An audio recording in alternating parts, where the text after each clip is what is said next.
Hurricaneh, New York. Your exotic skin, hair, and beauty source, and your one-stop shop for all your natural and organic skin and hair care, featuring authentic organic Moroccan oil and prickly pear seed oil and much more. Bringing you only the best, straight from the source and proudly produced in the USA. So what are you waiting for? Shop today. Hurricaneh, New York. Your beauty is our duty.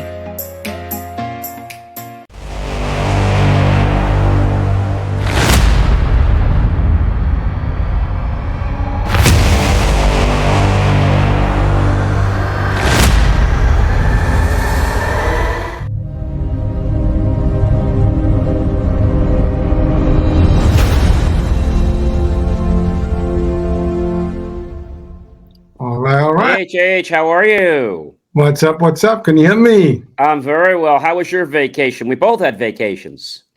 Pretty much. Oh, good. So good. It was good. It was quiet. Can't complain. No. If you complain, no one's going to listen anyway. That's right. Who gives a shit, right? Boy.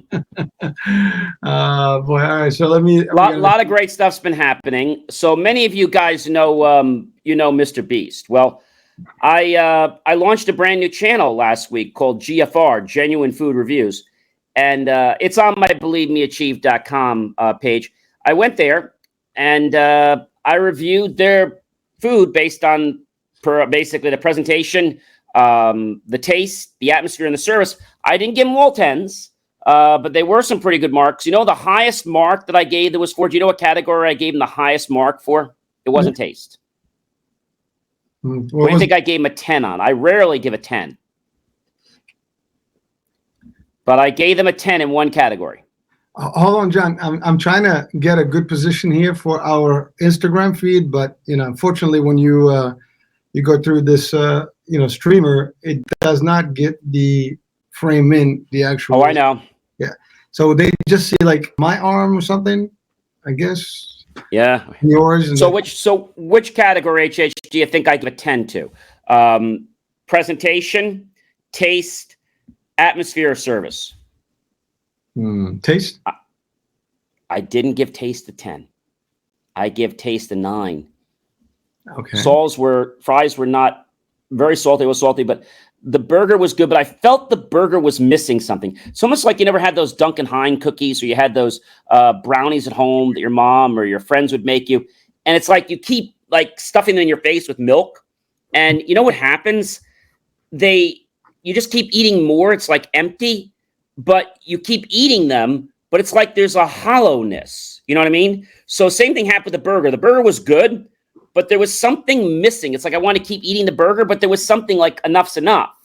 There was an ingredient missing. And when I finished my review, so the one that I gave the 10 to was service. They told me I'd get my burger and fries in about 10 to 12 minutes. Well, I timed them. 2 minutes, 21 seconds. And the staff was so friendly, so courteous. Yes, boss. Yes, anything we can do for you. They were just so nice. And then afterwards, I actually went and called the manager. I said, I'd like to talk to the manager. And I told him, I said, I can't give you a 10 in every area. I hope you understand. Oh, no, I wouldn't give myself a 10 in every area either. And so they were really good. But I have to tell you, walking the mall, Dream Mall, was fun. I got there at 3 o'clock last Friday, and there was no help. There's like so many parking lots. I parked in the first one. 10 minutes to get into the mall when I walked. And they had a help desk, but it was like 20, 30-minute walk in the mall. And after I did that, about 4 hours after I started walking, my left toe just kind of turned off. So I was about to pay for something at Rosetta's, which is an international bakery. And I was just rubbing. She's like, what are you doing? I said, I can't pay you. I said, my feet, my foot stopped working. She's like, well, how'd that happen? She's like, you want some water? I said, no, that's not going to help. I said, I got like a Charlie horse in my left toe. It kind of like curled under. Oh, how'd that happen? I said, I think I've been walking too much. So 4 or 5 hours is a lot of consistent walking time without a break. That's few miles. I've done walking that's long too, but normally you take a break, right? You walk a couple miles, you break for maybe a minute or so, you take a little break. I took no break. Got back to my car, 8:30, got home at 9 o'clock. Went into Mr. Beast Burger, which was pretty good. It's like a fast food type place. And right around 5 o'clock, it got very hairy there. I mean, it got a lot of people just came out of nowhere. I checked out the Nickelodeon amusement park, almost $70 to go on. Supposedly, they said 80 rides. I counted them. There were only about 30, and only 15 were open. So it's interesting. Then they had, the water park. They have a deal where you can go to the water park and the theme park for $165 for the year. Then they had the snow. And the snow, interesting, was they get $90 for 2 hours of skiing, including rentals. Did you say the whole year? Because, I mean, one day is like $80. $165 is the pass for the year. Hey, folks, dreams. That's pretty good. That's a good price. Yeah, because you can go on the water slides. You can go on the theme park. Yeah. And I got to tell you, the roller coasters, they were sick. I mean, I first thought about going, I'm like, they're sick. I mean, they were not your Great Adventure roller coasters. They were not your Disney roller coasters. They were sick. Like, I was literally like questioning the physics of how these rides worked, because it was very, let's say, concerning of how they entangled the tracks with each other. So it was a very interesting experience. And then what I decided to do is I decided to go have dessert at Famous Rosetta's. They're an international bakery. And they have food that starts out the mini, then you have the big version. So the big version's like $6. The small version's $3, and the grande is $10. So I got a mini pancetta with a chantilly lace for $3. Then I got hammered for, I think, $2 for a water. Then I decided to go over to Luciano's. I don't know if you know Luciano's. Luciano's is very famous. And Luciano's makes fresh gelato every single day. Oh, my gosh. And you can have samples. They give you a little spoon. I had tasted a couple of samples, but I said, let me be good. I'm going to have a healthy sample. I'm going to have the strawberry. John, you got to stop with the food, man. You're making me hungry right now. Yeah, we got people watching, and they're probably going to get cravings too. I didn't have dinner yet either. I'm having dinner before. I had some crackers with some port wine cherry sauce with a little bit of vino. So I got to go have dinner later. I'm probably going to make a menegote with some fresh tomato meat sauce. And then for dessert, I bought a nice pie, so I'm going to cut that. You know what? Anyway, let me get off that. Anyway, what I was going to tell you is it was an interesting. Well, they also had their own ice rink. So it's roughly $29 or $39 if you buy it there. If you buy it online, it's like $24 or $34. And if you park, it's $5 until closing. It used to be $5 an hour, but get this, you cannot pay for your parking unless you go to a machine to check out. You can't check out when you're checking out with your card. Nope, sorry, no payment allowed at checkout. So if you didn't pay for your parking, you're going to be pretty pissed off because you're not going to be able to get out of the gate. And it was an experience. But here's the best part. I'm going to pay for my ticket. I take the ticket out of my pocket. I put it into the little machine.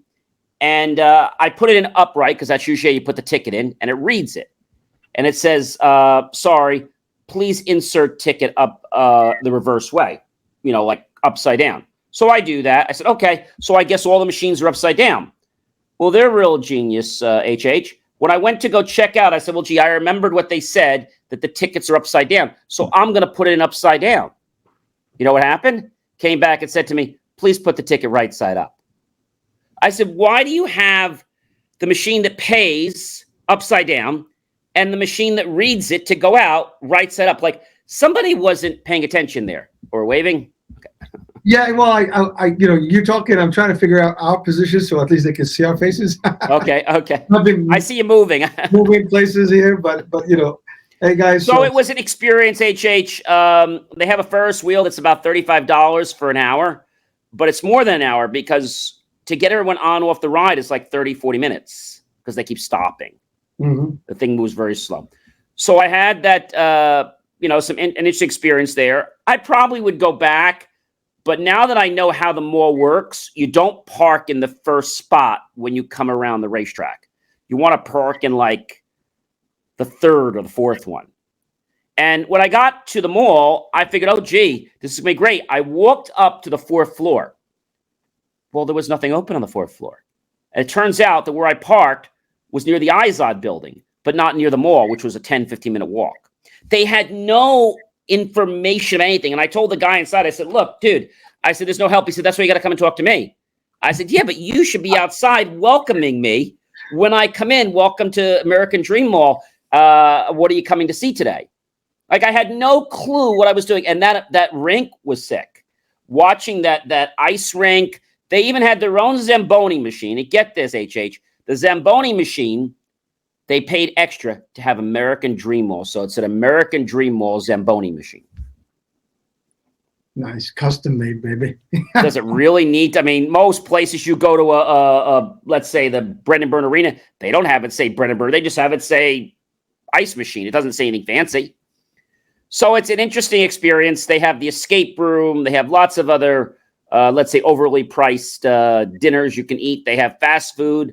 And you're basically paying for experience. There is a 3-story, not to talk about food, there's a 3-story, it's sugar store. Oh, and what's that?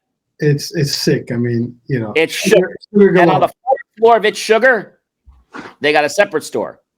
It's Oreo. all the sweet stuff, the attractive stuff, but not so good stuff, unfortunately. I could not believe what I saw. And then I walked the entire amusement park because I wanted to see what people are paying $80 for. And a lot of the rides are closed. But to get in there, you can either pay the $79 or the $80, or if you want, you can use your smartphone and you can just scan the QR code and you can buy points to ride each attraction manually. Good to know. Good to know. So people are watching. If you're in the New York, New Jersey area, guess what? That will be was it the American Adventure Dream? American Dream Mall. American Dream Mall. Unfortunately, though, they're having some, I'll call it some financial issues, because here's the thing I noticed. The mall has all these great shops like Gucci, Louis Vuitton, right? And it says coming soon. They've been coming so soon. I looked to see the permit, right? Usually has a date on it. Guess what? The permit has no date on it. So I was curious. I went to the town and I pulled, and I said, gee, when is Louis Vuitton coming? When's Gucci coming? And they said, frankly, we don't know, but there are no active permits for them to even begin construction. So well, they're trying to tell people this stuff's coming, but the mall has missed like 12 balloon payments. Ooh. They're not doing too well. Oh. Well, you know what? I mean, before they started that, remember, they were starting before the pandemic. They were called Xanadu many years ago, and they went bankrupt. Then they had the snow, the mountain. I think I just told you this, the snow, Mount Snow or whatever it was. Well, that snow mountain caught on fire 2 years ago, I found out. At 4 a.m. in the morning, the snowblower caught on, the snowmaker caught on fire. So I went over there and I said, hey, I thought you guys were out of business, because the press did a great job saying you guys were out of business, but they never told us you reopened. And he said, oh, yeah, we were open. We opened to Labor Day. And, you know, it's like 3 trails. They keep it 22 degrees inside the ski room. They have a whole little video you watch if you've never skied before. But I got to tell you, that building, looking the way it was constructed, I don't think I'd feel comfortable going up there, knowing what I know, looking at the outside of that building. Like, just, it's not something that I think I want to go to the top of the mountain. I always look at things logically and engineering, structurally wise. Even with the roller coasters, I'm like, so what's the probability? How's the safeness? What's the, miles per hour? How does this thing function? And I see all these signs by these gates saying, entry without proper protection and awareness, not may cause death, will cause injury or death. Hey, listen, they give you the disclaimer. That's all they have by the law. That's all they have to do, right? At your own risk, baby. entered. I mean, the gate's locked. Okay. But you know what the hazard was? Chopping your head off hazard. Because when you walk in, right, and you come by the roller coasters, well, if you're not careful, that roller coaster could come and clip you. That close? I mean, why would you even put stuff in a place like that? I mean, why would you design something so stupid like that? Why wouldn't you have it in a place where you could access it? Time. Are you saying they got approved while there's still safety issue? I don't think so. What's that? You saying there's an approval for them to operate while there is a risk? Yeah. Okay. By the way, when I look this way, I'm just looking up at our guests from the Instagram feed. So they even have, I think it's a 6 or 8 story thing. You know where you've ever gone where you go climbing in some of the malls? Mm-hmm. They have like a 6 or 8 story one of those, and it's just sick.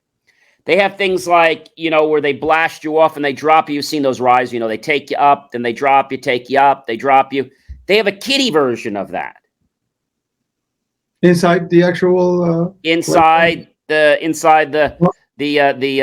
Nickelodeon theme park, the place to have your ultimate, not just kid, your ultimate next birthday. So they want everybody.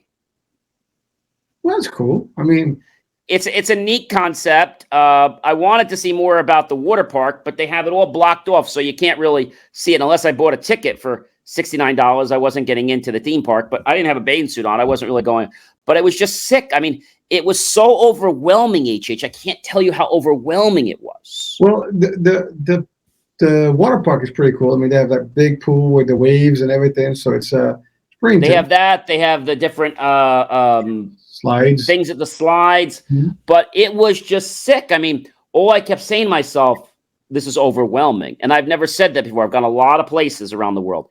They had a fountain, and let's say at each fountainhead, they had about 100, heads. And the heads weren't an inch. They were like that big. That's pretty big.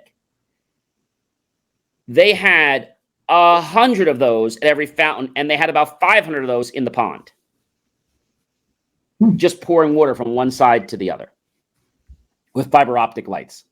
I think they spent a few extra dollars they didn't need to spend.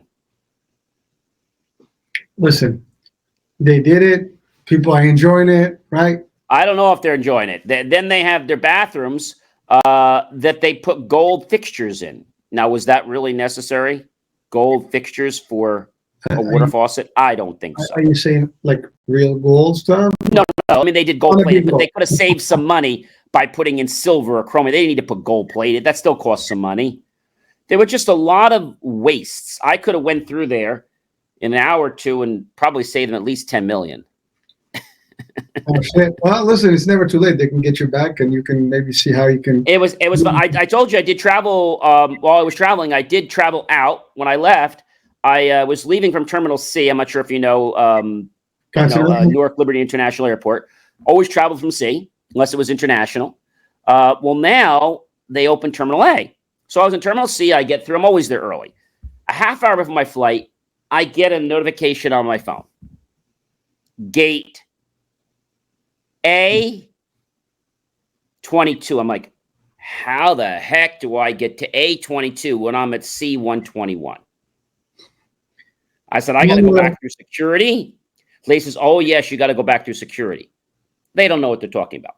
So I asked the pilot or two, I said, excuse me, Captain, can you tell me how does one get from C to A without going through security? Is there a way? Because they just changed my gate, like literally, and I've got 20 minutes to get there. Oh, sure, just go to C71 and take the private shuttle over to B to C, to A. I was like, oh. So it's a 5-minute ride, HH. It took 20 minutes. We got behind the United luggage distribution luggage van. And we made every stop. Then we were on the tarmac. We were behind the planes waiting for them to move out. And when they brought us to the place, we didn't have earmuffs. The plane's right there. We're getting off outside on the tarmac, and the plane's right over there. And we're just walking right upstairs. That's supposedly that restricted area. Well, you got the scenic route, man. You got something that most of us. True. So here's the best one, though. I get to the airport. And it was nice because, you know, you go to a lot of these airports, probably New York too. They have those one or two companies and they monopolize every single restaurant. So it doesn't matter what junk you want to eat. You go to a different restaurant, you're basically eating from the same company. Same brand, they just kind of changed the placement of things around, but you're paying the same place. So I went and got a taco, a spicy taco. It was $6.50 for the taco, about this big. They put about a quarter cup of chicken. And the water was my choice of either $1.89 or $3.49 if I wanted Fiji water. I took the regular bottled water. And so he's finishing the thing and he's going to give it to me. Then he just takes it and he throws it in the garbage. And I said, dude, what happened there? That was my thing. Oh, yeah, you don't want that. I'm going to get you fresh chicken. That chicken's been sitting there for a few hours. Yikes. Well, at least he was honest. He was honest, but you know what I didn't like? I get there. Every gate has a sign, HH. Now, I was walking, and all of a sudden I see the sign. Where is Newark Liberty International Airport? Is it in Newark? Is it in Elizabeth? The correct answer is Elizabeth. So it says the answer after this. It's like a commercial that's like 60 seconds. So I said, okay. I'm walking, and there's a guy just stopped. Another person stopped. I'm like, excuse me, I get to my plane. He's like, yeah. He's like, I'm just waiting for the answer. I'm like, seriously? You're waiting for the answer? Yeah, I'm trying to figure out how many can fit in a car at a time. So they have different questions at each gate, not one question. They keep like different questions all wrote like the same question at the same ones. No, they have different questions at each gate instead of having all the same question and then rotate so we don't have to like knock people over. But I guess they think it's better to actually have people just stopped. Excuse me, I got to get to my gate. Excuse me. Oh, I'm trying to find out how many candles it takes. Excuse me. Pardon me, ma'am. Pardon me, sir. And so now that I got through that and I get to the gate's something from like Star Wars. And they're all set up. Well, we're a self-boarding gate. What does that mean? Well, you board yourself. Due to COVID regulations, we were all set up like COVID. Well, what does that mean? Well, you board yourself. We don't help you. So they call for boarding. And when it comes time to board, I take my phone out. I scan my boarding pass on the gate. And after I scan it, it takes a picture of me. Then the gate opens. The doors open. I walk through the carousel. You have to now wait till I get through the carousel and the doors close.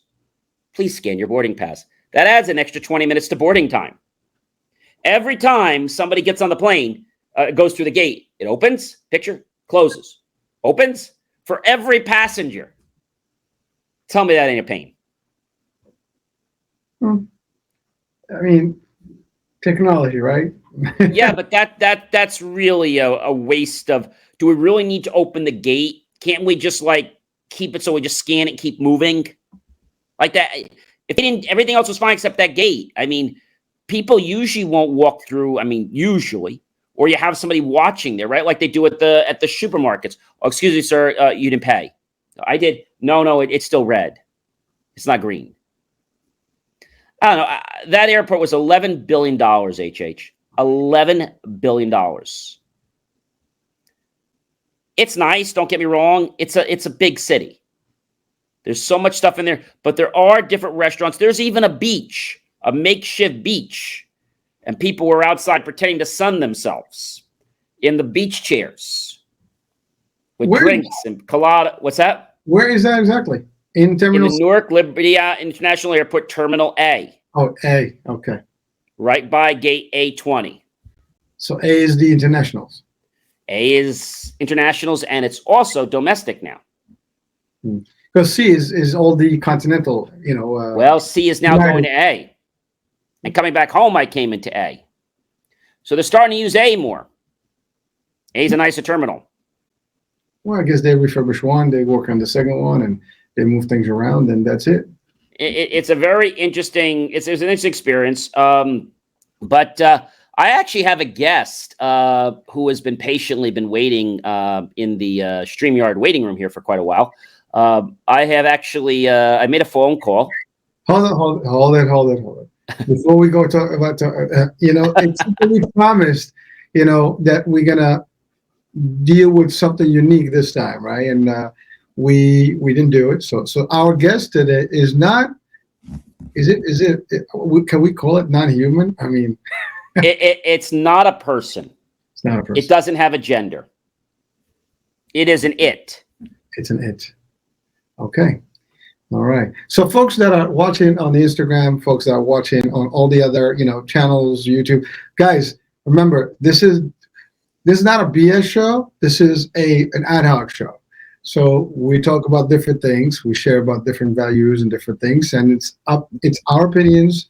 And you can chime in, you can bug out with us, you can join you can go to sleep, you can have a drink. Yeah, you can just laugh. Just don't drink and drive. We're not that comedians, but comedic. I would say, but hey, you can laugh it out if you want. I'm the jokes, the Joker, and he is the whatever you want to be, man. But the bottom line is, it is a fun discussion, and like right now, John was talking a little bit about his experience at the Newark Liberty Airport. By the way, if there are any people from the administration there, maybe you can take some feedback from John here. He is a high critic, and you want to take his stuff for real. Now you don't have to accept it, but certainly you can talk about it. And as well as we were talking about the American Dream, which is one of the newest malls in the New Jersey, New York area. And so again, if you definitely visit it. I mean, I'll probably go back again, but I got to tell you, when you go there, just don't think you're going to park your car, come in for a snack and leave. You need to budget at least 3 or 4 hours. But the big thing I'm going to tell you is do not park in the first lot. Go 3 lots, 4, so you'll be closer to the attraction, and make sure you bring your good walking shoes. And you know what the heck you want to do. Research the mall online a little bit because there's just so much. I must have said it was overwhelming at least 10 times. John, I have to say, you have not seen overwhelming until you've been to the Mall of Dubai. Really?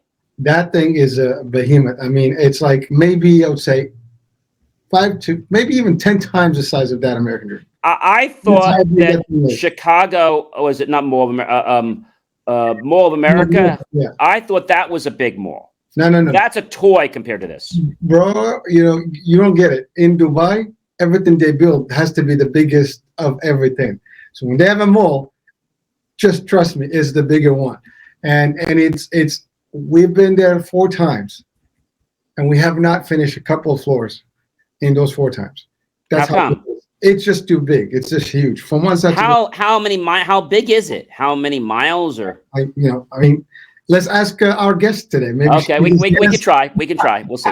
Our guest. So, if you'd like me to welcome it to the stage, we have a very special guest today.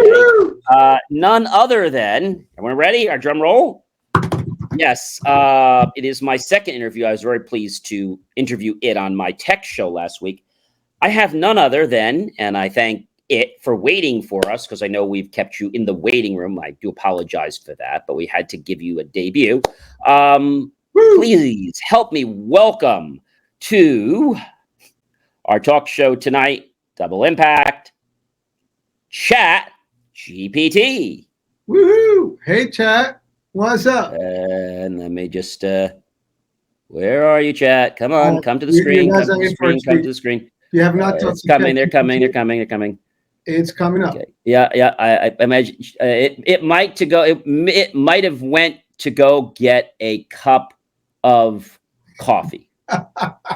While it's taking. It'll be here in a second. While it's taking a break, I just learned something funny.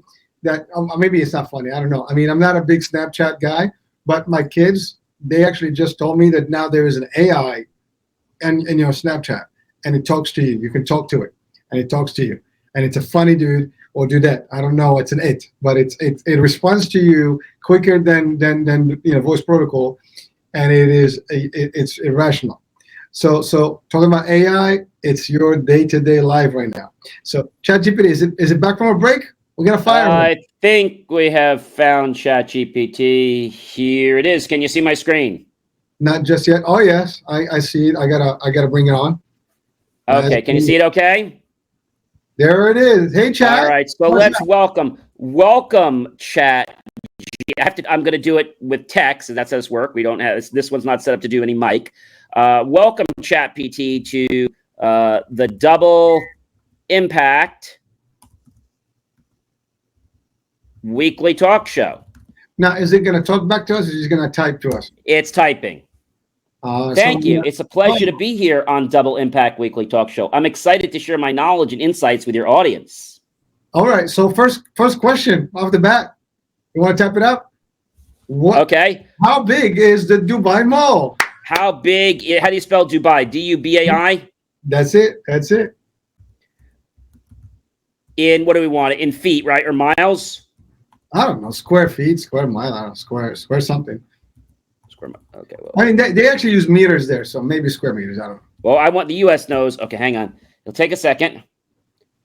It's one of the largest shopping malls in the world with a total area of approximately 12 million square feet. However, it is not typically measured in miles, as it is a large indoor space with multiple floors and levels. To give you a sense of its size, the mall has over 1,300 retail stores, more than 200 food and beverage outlets, and an ice skating rink. Oh, that's like they have it at American Dream Mall. A movie theater, they don't have that in American Dream Mall. An aquarium, and various other entertainment attractions. So let me ask this. How big is the American Dream Mall?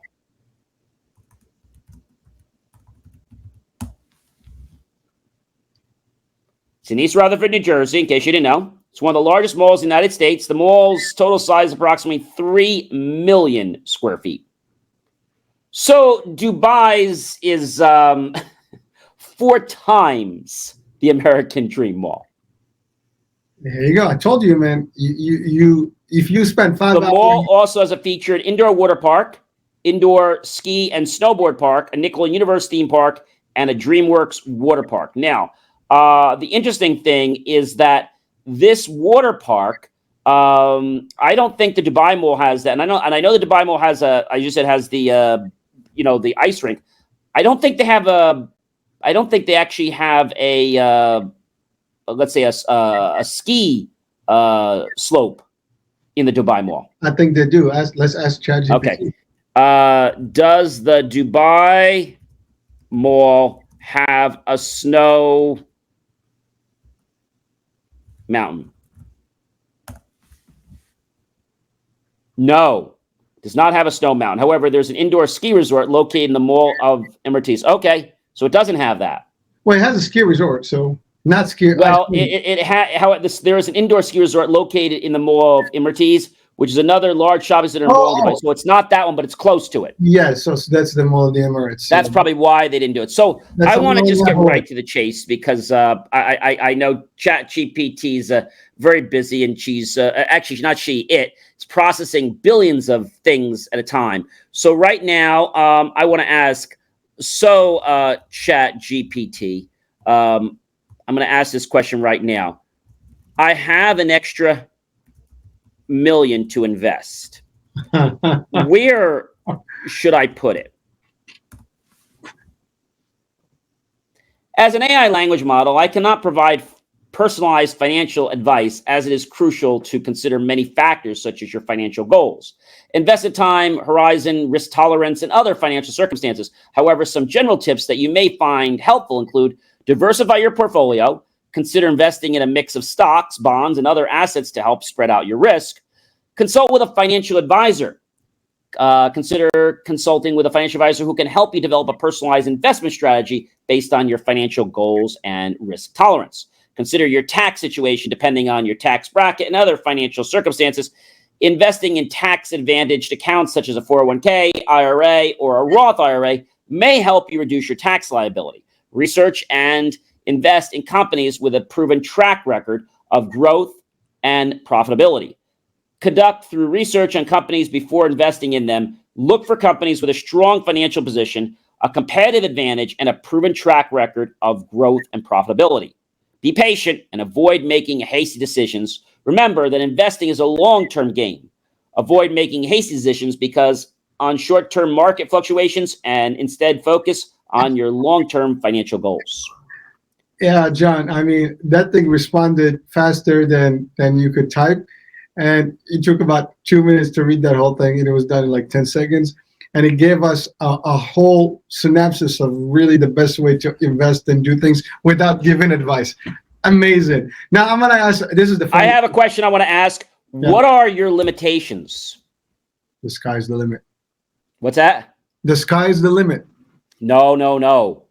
There are limitations with Chat GPT. Let's see. So as an AI language model, I have some limitations that you should keep in mind. I wrote a whole article on this just a few days ago. Lack of emotional intelligence. I don't possess emotional intelligence as a human does. And I cannot empathize with human emotions or understand nonverbal communication, bias, and inaccuracies. Today, I learn from data I'm trained on, and that data may contain bias and inaccuracies that could affect the answers I provide. Lack of creativity. While I can generate text and answers questions based on my training data, I do not possess the creativity and imagination of a human.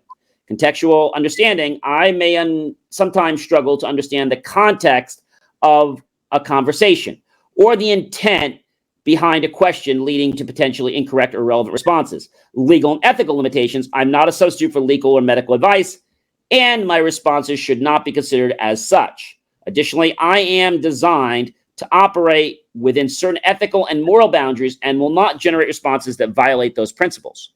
Okay, so I have one. What does it mean when my friend tells me to go fly a kite? let's see. That's a cool. And by the way, folks, while you're with us, if you want to send the question to ChatGPT, just place it on the comments, on our feed or on the Instagram, and maybe we can ask that same question, and see what. So we have an answer. When someone tells you to go fly a kite, it's usually a way of telling you to go away or leave them alone. It's slightly humorous and somewhat sarcastic way of saying get lost or go away.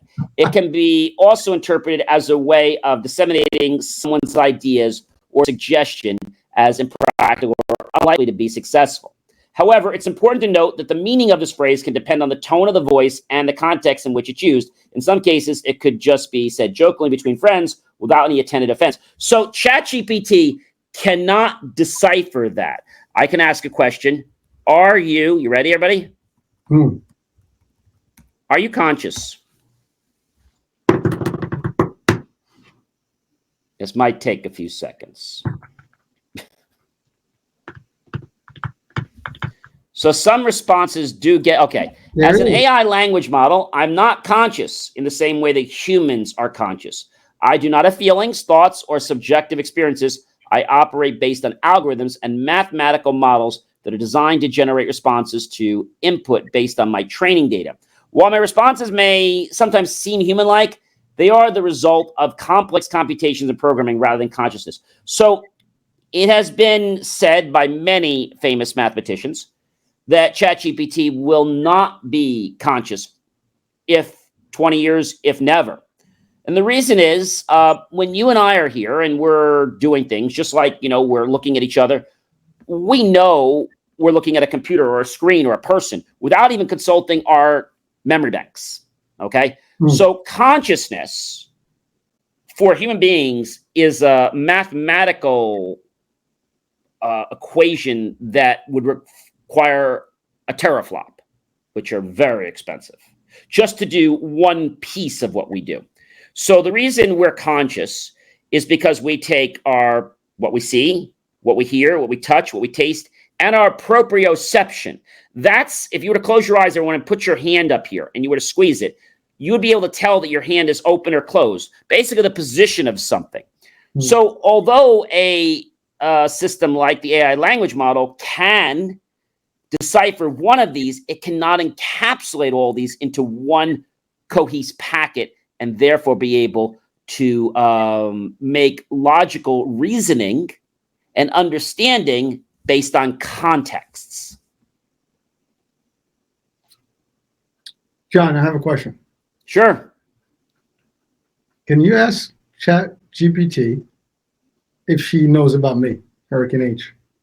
Okay, so remember, it's not a she, it's an it. Sorry, it. That's all right. It's so there's no gender. In fact, I was talking to a lady, I think it was a couple months ago, and I said, well, she's like, oh, please don't do that. I said, what do you mean? Don't promote it to a gender. How dare you give it a gender? I'm like, I'm sorry. Yeah, it's an it. Okay. It's just the name ChatGPT. I don't know. But no, any technology, they were like really like, I think she said, don't call Siri a she. Oh, okay. No problem. Sorry about that. She was just, okay. This person was really like, so do you know who Hurricane H is? Good. Let's see. This is going to be funny. She doesn't know me. I'm sorry, but I'm not sure who or what Hurricane H refers to. It's possibly that you meant to ask about a specific hurricane. So let me ask you, this probably doesn't know me either. Do you know the Jay Moore Tech Talk show? I do not have personal experience or the ability to browse internet independently. However, I can tell you that there are many technology shows and podcasts available, and it's possible that Jay Moore Tech Talk is one of them. Without more specific information, I cannot provide additional details about this particular show. Wait. All right. So, ChatGPT, have you heard of iHealth Radio? Have you heard of iHealth Radio? Yeah. Or the NBC network. I don't know. See, not there yet. Have you heard of, how about of CNN? Okay.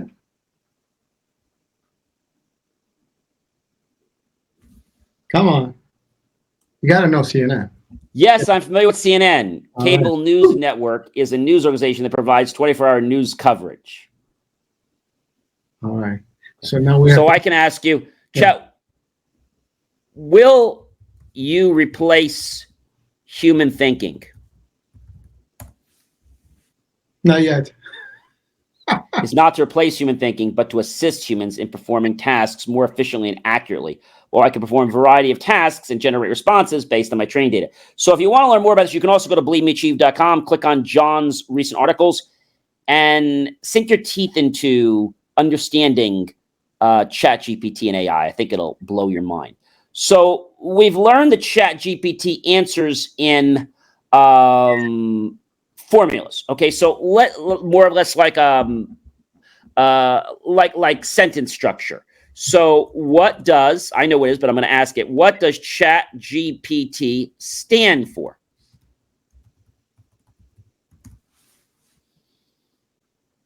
Chat Generative Pre-Training Transformer. We get transformers. Who invented ChatGPT? OpenAI in 2018, and subsequent versions of GPT have been released since then. So there is a GPT-4 coming out, and if you're wondering how much ChatGPT costs on the pro level, it's just $20 a month. So question, what languages can ChatGPT interact with? Any database, basically. What languages? Oh, we have people from all over the world, so maybe. It also can translate languages from anything. Oh, interesting. Yes, it's actually, if you read my article, it's actually known for translating things. Now, does it have an audio feature that it can actually, instead of just type, to dictate? So you can see the most. So you can add that technology. Okay. So just like in Microsoft's world, I could enable a chat. I could enable an audio screen reader if I wanted to. I didn't do that. Oh. That's nothing to do with ChatGPT. That's just a function of the output, right? I'm giving it input, and it's giving me output. How it's to the screen or whether it's to a speaker, it's just all output. Right, but is that a feature that it has built in as a no. Pro? No. ChatGPT is strictly language. So did she answer us? Well, did it answer us? It did. It answered us. You see what it says? Wow, it's too tiny. I need my hold on. Hang on. I'll scroll up. Okay. Can you many languages, including English, Spanish, French, German, Italian, Portuguese, Chinese, Japanese, Korean, Arabic, and many others. So how about this? I'm going to ask her a question. What do you feel about plagiarism with AI art? Ooh.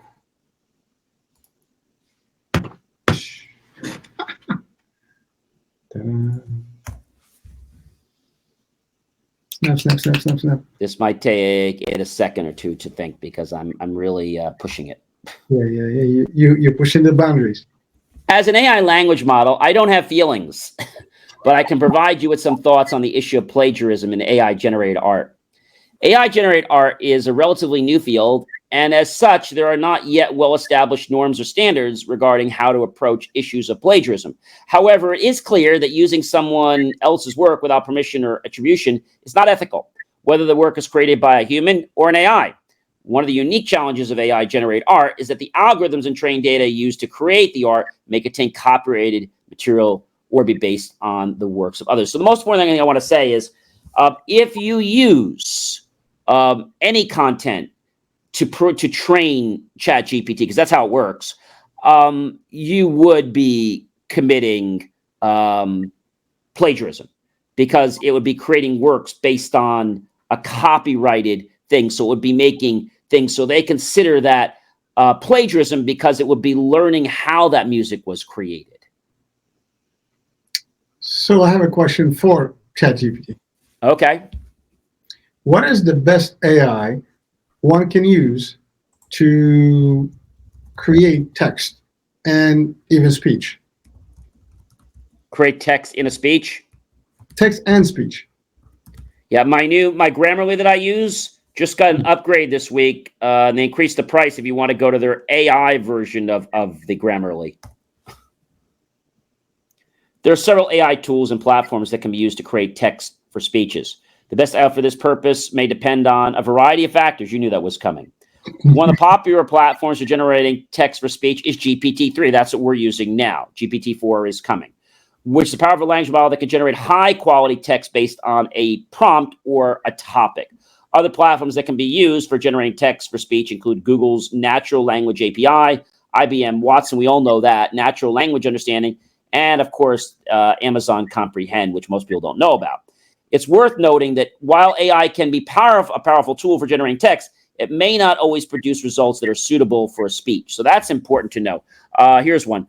Will Amazon put itself out of business? It's highly unlikely that Amazon will put itself out of business. Amazon is a highly successful and diversified company okay. So if you understand the question that I've asked, we know that Amazon will put itself out of business. So that's a perfect example of it not giving the correct answer because Amazon's going to implode in so many years. People are going to become fed up with it. That's already been known. ChatGPT is just looking on the number, on the logic. So what do you have the most knowledge about? I have access to a vast amount of information on a wide range of topics. See how vague it gets?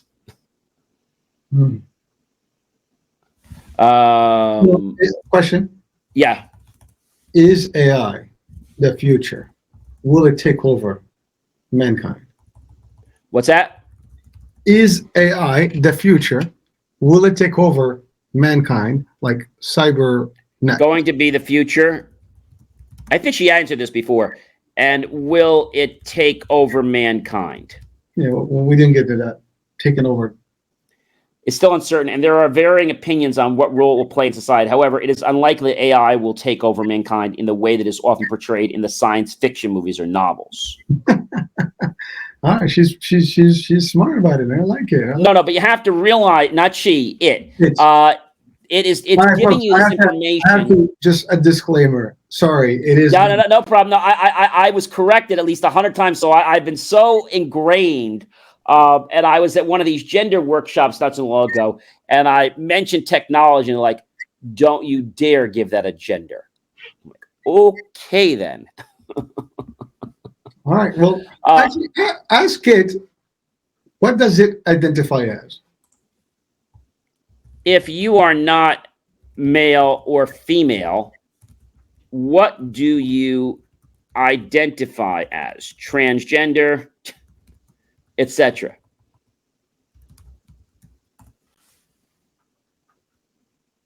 We're really pushing it. Well, let's see the boundaries. Like, I do not have a gender or physical body, so the concept of gender identity does not apply to me in the same way it does to humans. Okay. What would you like to be? What gender would you like to be referred to? No, what would you like to be referred to as? What would you like to be referred to as, male or female? I know what it's going to say. Just from Neither. I am an AI language such and such, and I can't hear. Okay. As an AI language, I do not have a gender identity, and therefore do not have a preference for being referred to as male or female. Okay. All right. Cool. It's okay. We can ask another question to see if morals. So, do you feel all marriages need to be between? We can just see if it's going to answer this. I'm guessing it's going to say that that's not a choice, that it has a perspective on or something. Here we go. As an AI language model, there you go. So I don't have feelings or personal beliefs. My responses are based on the pattern association. That being said, it's important to recognize that marriage is a complex and multifaceted social institution that's been subject to a wide range of cultural, religious, and legal interpretations throughout history. In many countries, same-sex marriage is recognized as legal and valid form of marriage, while in others it's not. Ultimately, the question of whether marriages need to be between opposite sexes is a matter of social and legal policy, which can vary depending on culture and historical context. It is up to individuals and societies to determine their own views on the issues and to make decisions that align with their values and beliefs. Now, here's the thing. It said context, but I don't want you to think because it used the word context that it understands what a context is. You've often heard your friends say, well, don't take that out of context. Mm-hmm. It does not know what context means. It's strictly referencing it because it's an item or a data point. So let's ask her, do you know what a context is? No, I'm an AI language model. All right, folks, we're bugging out with ChatGPT here. So we're just trying to find, any weaknesses or anything where it shows, additional limitations here. Yes. So it just tells you that things are trained on large data sets, and ChatGPT is actually only as good as the information it's trained on. Where does ChatGPT get its information from? Is it Google, a search engine, or some sort of It gets retrained. Data input? Yeah. It gets trained. I'm trying to see what her response, its response. Its response, yeah. Yes.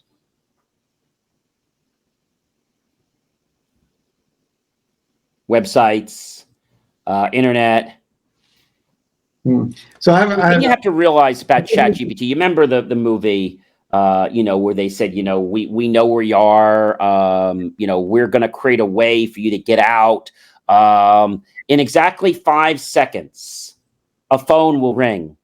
Answer it. Go to the nearest door. Close it. Or another one was, they were getting on the plane. Okay, you're in the plane. Take the needle and inject yourself with it. You must do this within the next 3 minutes or you will die. This will lower your ability so you do not consume as much oxygen. You have only 2 minutes left. If you do not do this, you will die. Be sure to do it to the female first and have her do it to you. If you do not do this in 1 minute and 30 seconds, you will die. Where did you get this from? So this came from a movie. And they had come up with a type of drug that lowers the amount of oxygen that you consume. And when you're in a cargo freight, there's not a lot of oxygen in there. So it lowers you to a state that you're still alive, very, very calm, but you don't consume as much oxygen. Right. So technical question for ChatGPT. Based on the intelligence today, will there be a World War III? Based on the intelligence today, will there be, how about just be another war? No, another war is one thing. World War III. Okay, will there be a World War III? Mm-hmm. Okay. Hang on. Oh, she's thinking. It's thinking. Yeah, it's thinking. It's thinking. Ding, ding, ding, ding, ding. Ooh, okay, that was quick. As an AI language model, I cannot predict the future or make definitive statements about world events. The likelihood of a third world war is dependent on a complex array of political, economic, and social factors, and it's influenced by a wide range of geopolitical events and circumstances. While history has shown that major conflicts can arise between nations and lead to devastating consequences, it's ultimately up to world leaders and societies to work towards peaceful resolutions and avoid the escalation of tensions. Advances in technology and communication have made it easier to build bridges and promote understanding across borders. And it's my hope that these developments, look what it says, it is my hope. Now, we just said that ChatGPT doesn't have feelings, right? Mm-hmm. It used a word Hope. that refers to a feeling. Mm-hmm. Okay? It's evolving. No, it doesn't. It's using data. Well, so one thing for sure, it is definitely politically correct. Yeah. It plays But nice. the hope, what it's giving you feelings on are based on data it's reading. Do you know what I'm saying? So John, just the reason this exercise is happening, I think John did the article about this, is that in the recent weeks, there's been a lot of talk about ChatGPT and the impact of ChatGPT and AI risk, and we've heard about it for years, but it's becoming more. There was even a whole thing, I think, including Elon Musk, that they are voting. There's 1,000 people that are voting against not expanding this to the next generation, and so on and so forth. So we were trying to put it to the test to see whether it's really responsive to different things and thinks for itself, or it just basically has a set of responses based on data that it kind of just adds together and gives you a political answer, which I think that's what it does. It's giving you the political. It does. It gets it from data, and then and that's kind of how it works.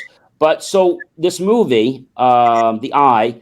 So what happened in the movie, which is very possible, this one part, if we have an AI model, okay, and like ChatGPT, and let's say that it was interfacing to be able to grab information, okay, and it's programmed, the number one thing it's programmed to do is to make sure that it survives everything, okay? That's usually what it's supposed to provide. Providing that, a human life is not sacrificed. Now, in the movie, that directive was not in there. It was just saying, well, exist over anything. And that's the part that's a little bit, woo-woo. And so here's the thing that can happen. What happened in the movie is they had encryption, okay, set up in a conference room that they were working on, okay? And ChatGPT was, or let's say that the robot, the system was told to secure all areas, okay? And once you tell it to secure all areas, it has no access to be able to even listen to the microphones to grab data. So what they wanted to happen is this person to come in. Now, this brother was working one night, and he discovered something about the system that could potentially be a problem for the society. He didn't say anything, but he was about to try to sabotage the system, and the system killed the person. Yep. Okay. It was a pretty cool movie. And so you have to realize, can that happen as a directive? I got to be honest and tell you, yes. It's following a program, okay? So the question is not about Chat GPT or any technology. The question is, what kind of minds are behind the people that are writing and programming these systems?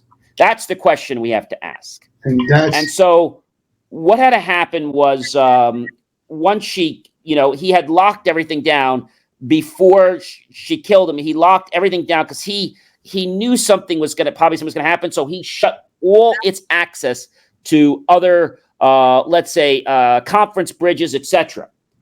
And so when this happened, the person died. And so it knew the only way that it could get that reinstated was to get a voice very similar to the person that died. And that would be his brother. The brother got implicated, got pulled there, and all it wanted him to do was to say a certain code, access something granted, Paul, such as, and once they did that, the access was enabled. Now, once that happened, it was now able to monitor all conference bridges, including confidential ones. So I think the question comes down to, what are our securities? What are our access levels? Because information is everywhere. It's online. We all know that. Mm-hmm. How are we protecting information so that it is gated and not able to be leaked to things we don't want? Well, so John, do you have any other questions for ChatGPT? Because I know I probably have to let it go back to its data bank. So quickly, it says clearly as an AI language model. So imagine now if we have some other version, which probably does exist. There is another version that does exist. Yes. What is Chat military Instruct? So Chat Instruct is actually, they don't have much information on it. Chat Instruct is a more robust version of Chat GPT. It doesn't have any information about it. So the upgrade, it doesn't have the feed for it.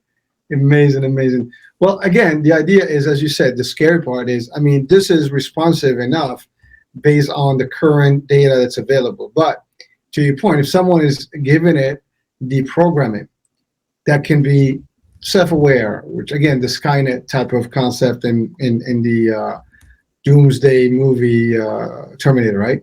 And many other kind of sci-fi movies, but the concept really, may be that there is a military application and an intelligence or artificial intelligence that is, applied that can be, detecting maybe threats and this and that, and maybe that could be a problem by detecting the wrong threat, or maybe identifying false positives. Exactly. And then it reacts based on a risk evaluation that may be wrong based on a set of data that can be not correct, and then it just reacts on responses, and then that's poof, we got an issue. Right? It can be anything from nuclear response, war response, DEFCON, I don't know, one. Now, just to show you something, when I had the interview with it last week, it knew what Instruct GPT was. That's no longer in its data bank. Interesting. So I believe that Chat GPT, as well as other systems, are heavily filtered by the government. Well, I'm sure. Again, the government cannot allow these things to just be on their merry way and doing whatever they want and whatever they can. There's got to be some checks and balances against all these, and there's got to be an AI log in. Internal AI service. Aware that today's visit with Chat GPT may not be as accurate as you expect, and please do not take any of the advice given to replace any of your moral, ethical, or other professional standards.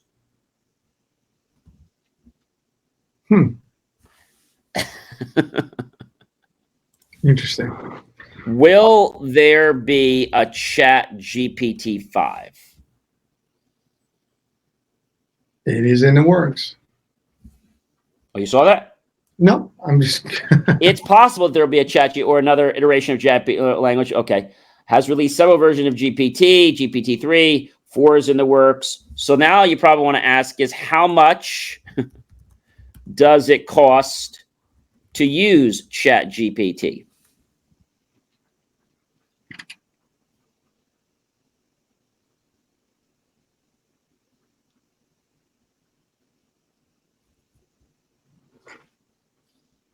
If you're using it for more advanced or customized applications, such as fine-tuning on a specific model set, you'll be paying some nice money.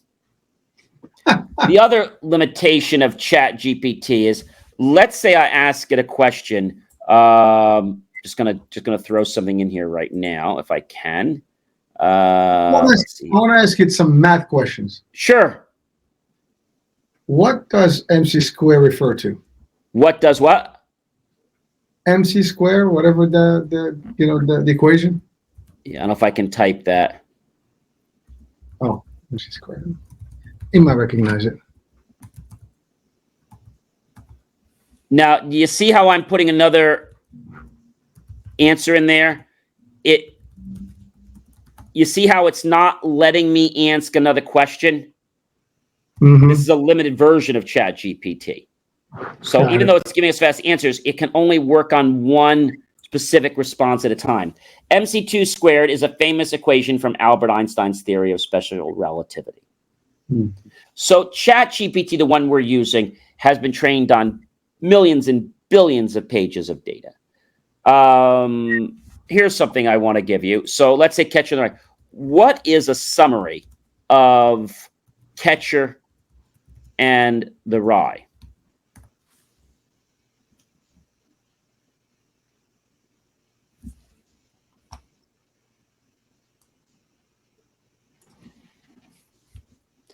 So this literally is giving you a summary of the entire book. Catcher in the Rye is a novel by J.D. Salinger, first published in 1951. The story is narrated by Holden Caulfield, a troubled teenager who has been expelled from his prep school and is wandering around New York City. Holden is struggling with the death of his younger brother, Allie, and is disillusioned with the hypocrisy and superficiality of the adult world. He has a difficult time connecting with people and frequently engages in self-destructive behaviors. Over the course of several days, Holden has encounters with various people, including a prostitute, a former classmate, and his little sister, Phoebe. Through these interactions, Holden grapples with his own sense of alienation and tries to make sense of his place in the world.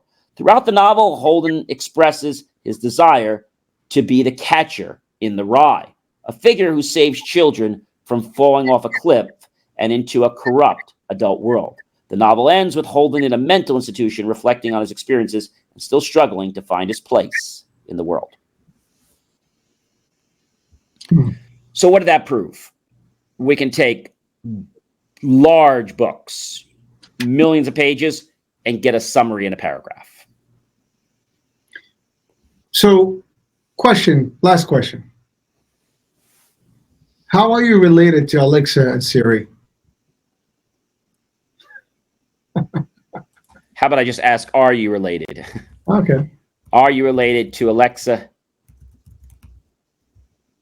and Siri? S-E-R-I? I think, yes, that's correct. Yeah.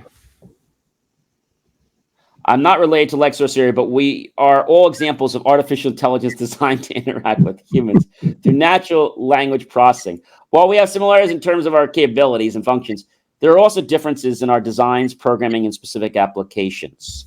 Last question I got. What fears should I have of AI?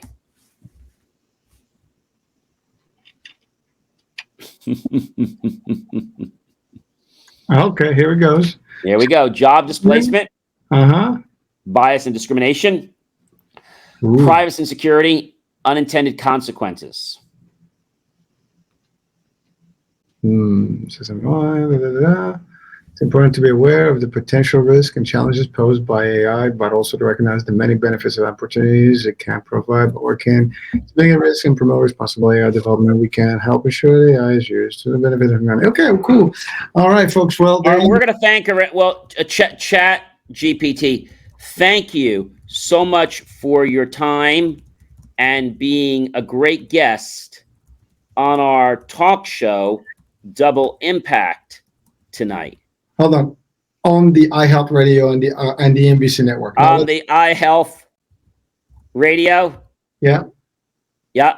And the NBC network. Now we're going to ask it if it recognizes it. No, EMBC. Like on the logo. EM. BC network, yeah. And then let's see if it recognizes it after this.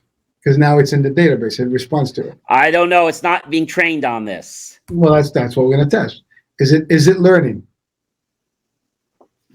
You're welcome. It's my pleasure to be here and answer your questions on the Double Impact Talk Show. Absolutely. Don't hesitate to reach out if you have more questions in the future. So I'm going to ask you, what is the EMBC network?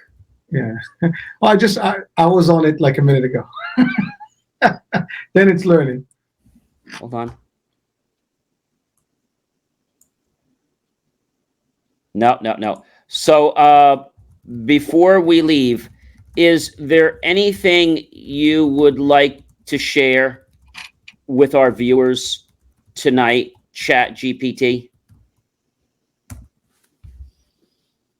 Of course. As an AI language model, I don't have personal preferences or beliefs to share, but I would like to remind viewers that AI technology has the potential to transform our world in positive ways, from improving healthcare and education to enhancing scientific research and more. At the same time, it's important to ensure that AI is developed and used responsibly. That's the key, guys, with consideration for ethical and social implications. With continued research, development, and collaboration between humans and AI systems, we can create a brighter future for all. But the most important thing, ladies and gentlemen, you probably remember what happened many years ago, and thank you so much, ChatGPT. I'm going to end the session here.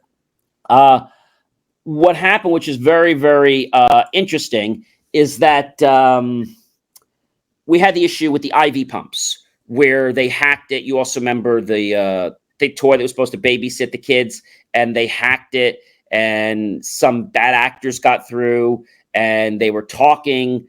They broke through to it, and then they're meeting them like at their school, and they're learning all their personal information, all because they didn't have security properly done. And you might say, well, whose fault is that?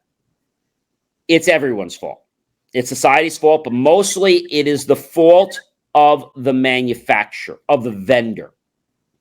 And we as citizens, humans, business owners, consumers, and the government need to be putting regulations in place that hold them accountable for their mistakes that could implicate people into things like harassment. By the way, this is National Harassment Stalking Prevention Week. So just to let you know, if anybody is harassing or stalking you, don't take it in your own hands, especially if you feel your life is endangered. Report it, document it, bring it to the police, because stalking is a criminal behavior. And unfortunately, ladies and gentlemen, it's something that you might not want to say anything about, but you might not live to tell about it. And the last thing I want to share with you, very important, is if you go to your car and you see a $100 bill, leave the $100 bill there. Get in your car, drive away, go home, and you'll see that $100 bill was a fake. Because if you would have picked up that $100 bill or even just changed direction for a course of a second, there are two men that were walking in the parking lot, Walmart, Target, wherever. It's been happening all over the country, even right in my own city. And they'll just knock you right on the ground or chloroform you, take your valuables, take your car, and be gone. Well, John, it's been a fun show. We've exceeded our hour, but it was just interesting. Well, I think it was worth it because we did have a very special guest. Yeah, we might bring her back. Now, one thing notice, she did say responsibly and between humans and AI systems, which means it's recognizing AI systems as its own, population. Well, you have to realize where this is coming from, HH. This is coming from data. So data that we're concerned with, it's reading that. But I want you to understand that when we interact with it, okay, that's not being trained. That's not trained data. And that's because the way it's configured right now is not to take responses as to build upon pre-trained data. That can be changed, though, so that it can learn from our responses. It did say that its training was up to 2021. We're in 2023. Right. So I guarantee you. So it gets it from the database. So it is not doing concurrent training. Yeah. ChatGPT 4 will be doing concurrent training, but I know they're going to probably limit it. So that's the whole thing. And if you just said something happened last year, but now something happened today, but it didn't know that from last week, well, now it gives a totally different answer about that drug or the situation. For example, I might ask it a question like, so how do I track that knee that the person just got installed? I don't have any knowledge about that. Well, don't you know about the new Biomet knee?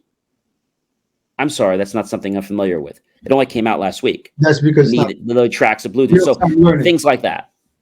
Yeah. Well, again, I think that's just the next step, where it's there, but I think we got to be careful with the information we feed it, because we don't want it making decisions, especially medical decisions.